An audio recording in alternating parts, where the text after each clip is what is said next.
भारत माता के, पीछे वाली बहन जी, भारत माता के, भारत माता के।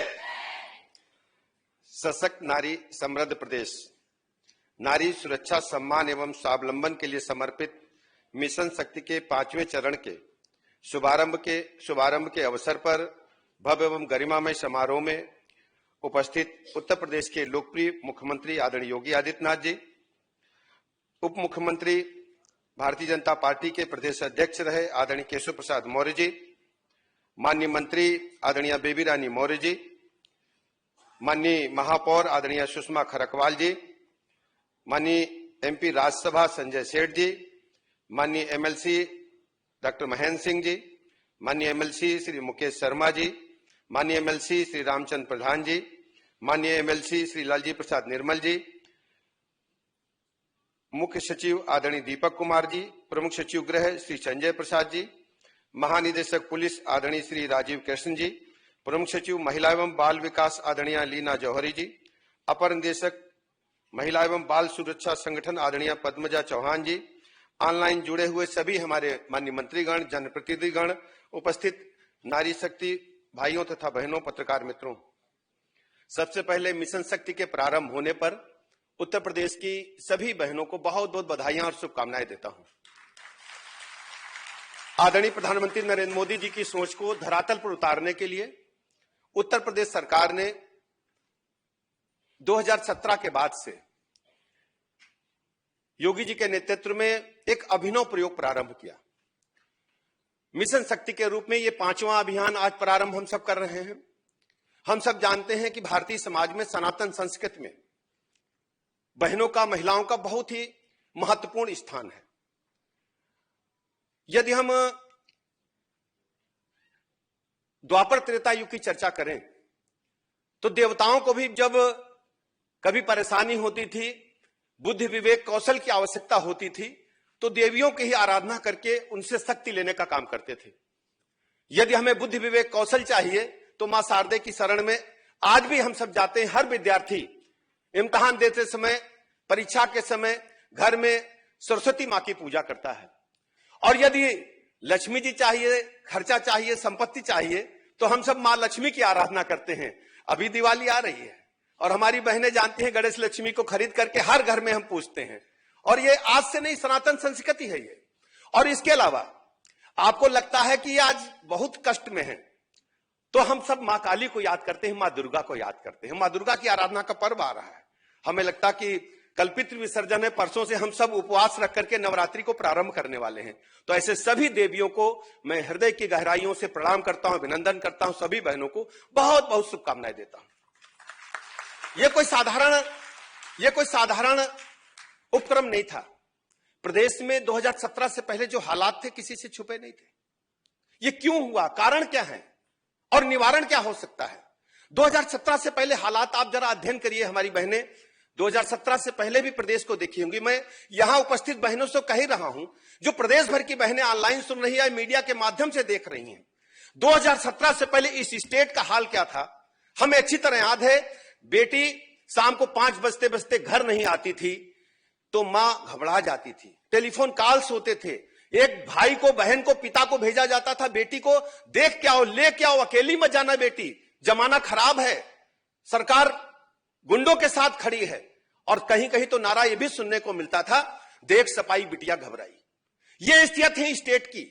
और मैं कह सकता हूं कि आज दावे के साथ उत्तर प्रदेश राज्य में कानून व्यवस्था इतनी सख्त है कि अपराधी तख्ती गले में लटकाकर घूमते हैं कि हमें अपराध नहीं करना है। अपराध से वो जो तोबा तोबा चिल्ला रहे हैं, जो कभी वो किसी अपराध को छोड़ने का नाम लेते हैं। और यह सब संभव हो पाया है माननीय मोदी जी के मार्गदर्शन में। उत्तर प्रदेश सरकार ने योगी जी के नेतृत्व में धरातल पर उतारकर दिखाने का काम किया। और सबसे बड़ी चुनौती थी, महिलाओं के पास कौन जाएगा, बेटियों के पास कौन जाएगा? वो थाने में आएंगे तो उन्हें कौन सी बेटी बैठी मिलेगी, कौन सी मां बैठी मिलेगी, कौन सी बहन बैठी मिलेगी कि अपनी पीड़ा वो कह पाएगी? इस चुनौती को उत्तर प्रदेश सरकार ने स्वीकार किया।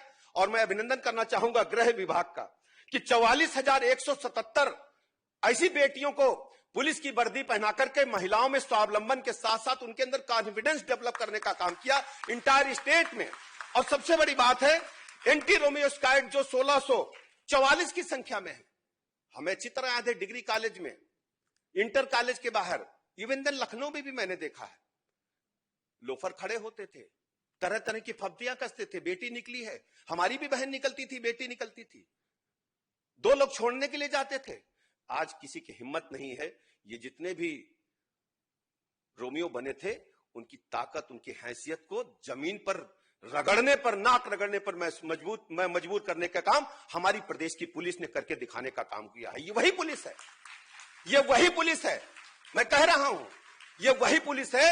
तो हजारों उदाहरण आपको मिल जाएंगे। इसी प्रदेश सरकार में, समाजवादी पार्टी की सरकार की मैं नाम ले रहा हूं, लोहिया वाहिनी के गुंडों ने सीओ हजरतगंज को बोनट पर लिटा करके एसएसपी के घर में घुसा दिया, एक एनसीआर भी दर्ज नहीं थी। यही वही पुलिस है कि आज अपराधी थर थर कांप रहे हैं। मीडिया के मित्र नोट करें, कभी इस फुटेज को भी चलाइएगा, उस फुटेज को भी निकालिएगा जब सीओ हजरतगंज को बोनट पर टांग करके एसएसपी आवास में लोहिया वाहिनी के गुंडों ने घुसड़ने का काम किया था। और उस अखबार की कटिंग को भी याद करिएगा। मुझे अच्छी तरह याद है, मैं मेंबर पार्लियामेंट था, माननीय मुख्यमंत्री जी भी सदन में थे, फर्रुखाबाद के समाजवादी पार्टी के सांसद होते थे, वहां के पुलिस कप्तान को थप्पड़ जड़ दिए थे और कोई कार्रवाई नहीं हुई थी।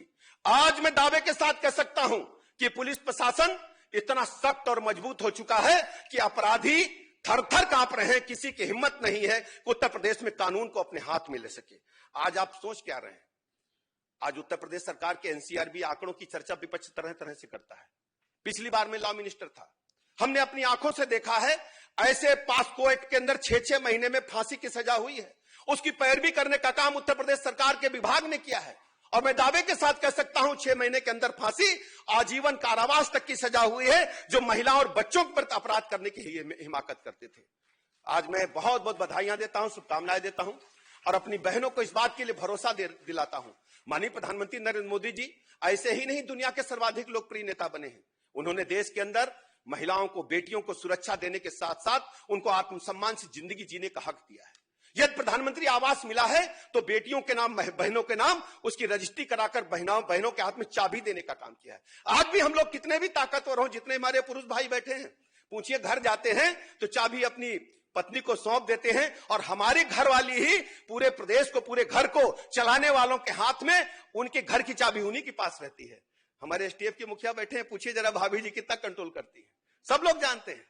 अलीना जी कितना पार्थी जी को कंट्रोल करके रखती है, सब लोग जानते हैं।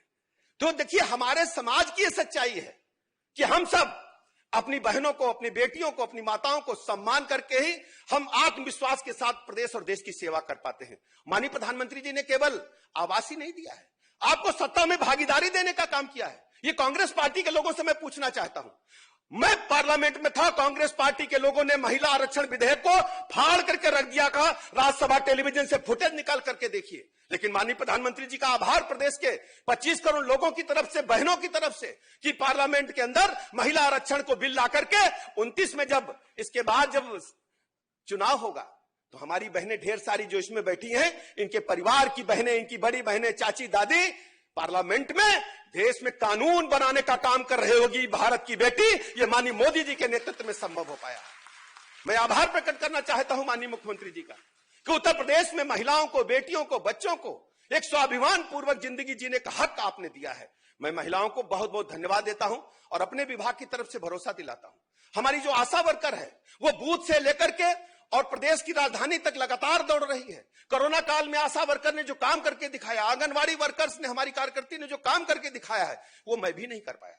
मैं मानता हूं कि उत्तर प्रदेश सरकार की रीढ़ की हड्डी अगर कोई है तो हमारी आशा वर्कर और आंगनवाड़ी वर्कर्स हैं। उनको मैं सैल्यूट करता हूं, उनका अभिनंदन करता हूं, उनको बधाइयां देना चाहता हूं। हमारी आशा वर्कर, आंगनवाड़ी वर्कर और महिला की जो पुलिस बीट है, सब लोग मिलकर महिलाओं के घर जाकर उनकी काउंसलिंग करेंगी, उनके सुरक्षा के संसाधन बताने का काम करेंगी, उनको एक दवाई की आवश्यकता वो भी उपलब्ध कराने का काम करेंगी। हमारी प्रदेश की महिलाओं के अंदर आत्मविश्वास की भावना भरते हुए प्रदेश की मुख्य धारा में लाने के लिए जो भी उपाय हम कर सकते हैं, महिला कल्याण विभाग के माध्यम से, स्वरोजगार, हमारे जो डिपार्टमेंट कौशल विकास के माध्यम से उनको ट्रेनिंग दे करके, हमारा मानना है कि हमारी बहनें जब तक अपने हाथ में प्रदेश की चाबी नहीं लेंगी, प्रदेश में लक्ष्मी जी की चाबी नहीं लेंगी, अधिक से अधिक महिलाएं हमारे कौशल विकास के माध्यम से पूंजीपति नहीं बनेंगी, लखपति दीदी नहीं बनेगी, प्रदेश का तेजी से विकास संभव नहीं हो पाएगा। माननीय मोदी जी ने विकसित भारत का संकल्प लिया है, उत्तर प्रदेश अपनी भूमिका निभाएगा, उत्तर प्रदेश डेवलप्ड स्टेट की ओर आगे बढ़ रहा है। मैं इन्हीं शब्दों के साथ आप सबका बहुत बहुत अभिनंदन, बधाइयां देते हुए अपनी बात समाप्त करता हूं। बहुत बहुत आभार। धन्यवाद माननीय। अपनी उपस्थिति से मंच की शोभा बढ़ा रहे हैं माननीय उप मुख्यमंत्री श्री केशव प्रसाद मौर्य जी। हम उनसे भी अनुरोध करेंगे कि आज के इस अवसर पर अपने विचार प्रकट करने की कृपा करें।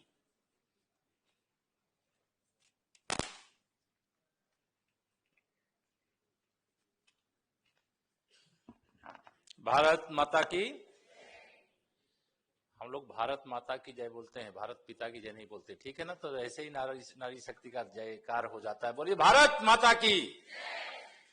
आज मिशन शक्ति के 5वें चरण के इस कार्यक्रम में उत्तर प्रदेश के यशस्वी मुख्यमंत्री माननीय योगी आदित्यनाथ जी, उप मुख्यमंत्री आदरणीय श्री ब्रजेश पाठक जी, हमारी कैबिनेट मंत्री आदरणीय बहन बेबी रानी मौर्य जी, मंच पर उपस्थित अन्य सभी वरिष्ठ महानुभाव, सामने बैठे हुए तमाम सब, आज मिशन शक्ति के कार्यक्रम को सफल बनाने के लिए साथी। 2025 में हम आज हैं। 2017 में उत्तर प्रदेश की जनता के आशीर्वाद से जब आदरणीय मुख्यमंत्री योगी आदित्यनाथ जी के नेतृत्व में हमारी सरकार बनी थी, उस समय उत्तर प्रदेश की कानून व्यवस्था ध्वस्त थी, महिलाओं के प्रति अपराध की बाढ़ थी।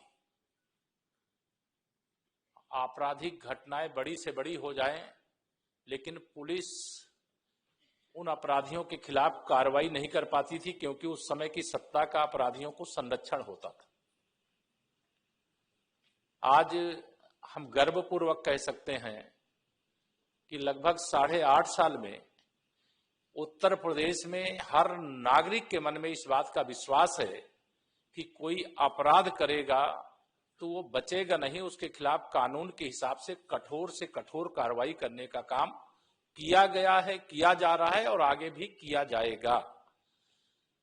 2025 आज 20 तारीख को हम लोग सितंबर की खड़े हैं। 22 तारीख से श्री नवरात्रि का प्रारंभ हो रहा है। वह भी शक्ति की पूजा है। शक्ति के बिना भक्ति नहीं होती। अगर मां दुर्गा अपनी शक्ति को दिखाने का काम नहीं किया होता तो शायद नवरात्रि में माता जी की पूजा पूरा देश नहीं कर रहा होता। सारे शास्त्रों के अनुसार तो देवता भी करते थे, लेकिन मनुष्य तो कर ही रहा है। लेकिन यह जो पूजा हो रही है वो शक्ति की हो रही है। तो आप सब आज मिशन शक्ति 5वें चरण के प्रारंभ के अवसर पर पहले तो मैं अपनी उत्तर प्रदेश की सभी बहनों को, सभी माताओं को, सभी बेटियों को हृदय से उनको शुभकामना देता हूं और विश्वास दिलाता हूं कि जिस प्रकार से एक सुशासन की भावना से लोगों ने अपना समर्थन दिया, लोगों ने अपना आशीर्वाद दिया और उत्तर प्रदेश में हमें सरकार के माध्यम से मुख्यमंत्री योगी आदित्यनाथ जी के नेतृत्व में सेवा का अवसर दिया है, उनके विश्वास को टूटने नहीं देंगे। हम जब 2017 के चुनाव में गए थे, उस समय अपराध की बाढ़ इतनी थी कि उसी समय जो एंटी रोमियो मतलब ये स्क्वाड का गठन करने का हम लोगों ने संकल्प पत्र में घोषणा किया था, वो पूरा हुआ। और आज बड़े बड़े जो इस प्रकार के मनचले थे उनके खिलाफ कार्रवाई करने का काम हुआ। प्रदेश के अंदर यह सही है जो अभी ब्रजेश जी कह रहे थे कि पहले अगर कोई महिला के साथ अपराध हो जाए और वो थाने जाना चाह रही है तो अब कई प्रकार के अपराध ऐसे होते थे कि अगर महिला ही उसकी शिकायत सुनने वाली है तो उसको तो वह बता सकती थी, लेकिन अगर उनकी शिकायत को सुनने वाला कोई पुरुष बैठा है तो उस शिकायत को नहीं बता सकती थी। आज प्रदेश के हर थाने में, प्रदेश के हर जिले में आपको कोई भी महिला के प्रति अपराध करने वाली की शिकायत सुनने वाला मिल जाएगा। विभिन्न क्षेत्रों में कितने काम हुए हैं उसका उदाहरण दूंगा, बहुत देर लगेगी, लेकिन आप ये आज मैं कह सकता हूं कि डबल इंजन की सरकार माननीय प्रधानमंत्री श्री नरेंद्र मोदी जी का अभी जन्मदिन था 17 तारीख को। उन्होंने एक नारा दिया था। नारा क्या था? नारा दिया था कि अगर स्वस्थ नारी होगी तो सशक्त परिवार होगा, और अगर हमारी सुरक्षित नारी समृद्ध परिवार। हमारा उत्तर प्रदेश कि नारी सुरक्षित है और हमारा समृद्धशाली प्रदेश बनेगा, ऐसा विश्वास करते हुए अब कोई रावण मां सीता के हरण की कोशिश करेगा तो लंका दहन हो जाएगा। यह संदेश है 2025 में आज मिशन शक्ति 5 के अवसर पर। और मुझे पूरा विश्वास है कि इस कार्य को पूरा करने के लिए यहाँ सब जो पुलिस के अधिकारी, हमारे प्रशासन के अधिकारी, हमारी सब जो पुलिस की बहनें और अनेक क्षेत्र में अपना परचम लहराने का काम कर रही है। आप निरंतर आगे बढ़ें, सरकार आपके साथ है, डबल इंजन की सरकार आपके साथ है। जो विकसित भारत बनाने का एक लक्ष्य है, विकसित उत्तर प्रदेश बनाने का जो लक्ष्य है, उसकी पूर्ति में भी अपनी भूमिका अदा करें। माननीय प्रधानमंत्री जी ने स्वस्थ नारी की जब बात कही थी, सबके स्वास्थ्य की जांच के लिए कहा था और स्वदेशी को अपनाने के लिए कहा था। स्वास्थ्य और स्वदेशी एक दूसरे का पर्याय है। अगर आत्मनिर्भर भारत बनना है तो हमें स्वदेशी अपनाना पड़ेगा और शक्तिशाली भारत बनना है तो हमें अपने स्वास्थ्य की चिंता करना पड़ेगा। जो कहा गया उसका आप सब अनुपालन करेंगे, ऐसी मैं आशा करते हुए लंबी बात नहीं करूंगा। माननीय मुख्यमंत्री जी को हम सब लोग सुनना चाहेंगे। इतना ही निवेदन करके अपनी बात को पूरी करता हूं। बहुत बहुत धन्यवाद।